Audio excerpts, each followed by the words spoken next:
ইতালির বিভিন্ন electronics, print ও online মিডিয়ার সাংবাদিকদের একমাত্র সংগঠন নন রেসিডেন্ট সাংবাদিক সমিতি এনআরবি জায়ের দ্বিতীয় কাউন্সিল অধিবেশন রাজধানী রোমে সম্পন্ন হয়েছে।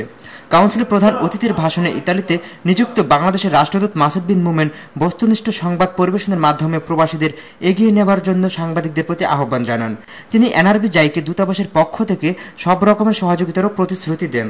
এবং আমি চাইবো আপনারা সকলে ওনাদেরকে সহযোগিতা করবেন এবং ওনাদেরকে যাতে আরো ভালো করে ওনারা রুচিসম্মত খবর পরিবেশন করতে পারেন সে বিষয়ে আমরা সবাই ওনাদেরকে হেল্প করবো। আমিও দূতাবাসের পক্ষ থেকে ওনাদের যে কোনো ভালো উদ্যোগে আমি সক্রিয়ভাবে অংশগ্রহণ করব।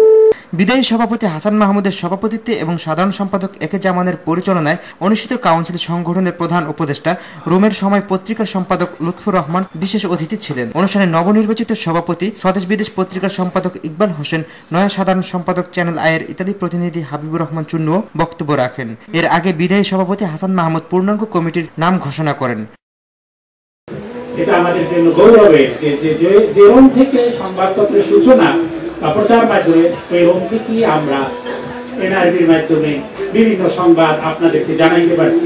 নতুন কার্যকরী কমিটির অন্যান্য কর্মকর্তারা হলেন সহসভাপতি শাওন আহমেদ ও আমির হোসেন লিটন, যুগ্ম সম্পাদক মাহবুব আলম প্রধান ও আব্দুল মান্নান হীরা, সাংগঠনিক সম্পাদক জমির হোসেন, দপ্তর সম্পাদক ইস্তেকফার তৌফিক, সাংস্কৃতিক সম্পাদক লাবণ্য অঞ্জন চৌধুরী, আন্তর্জাতিক সম্পাদক জুমানা মাহমুদ প্রমুখ।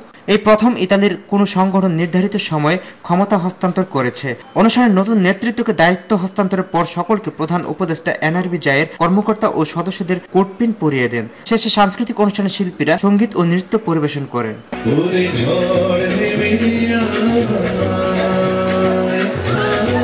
Shaon Ahmed, Bangla TV news, Rome, Italy.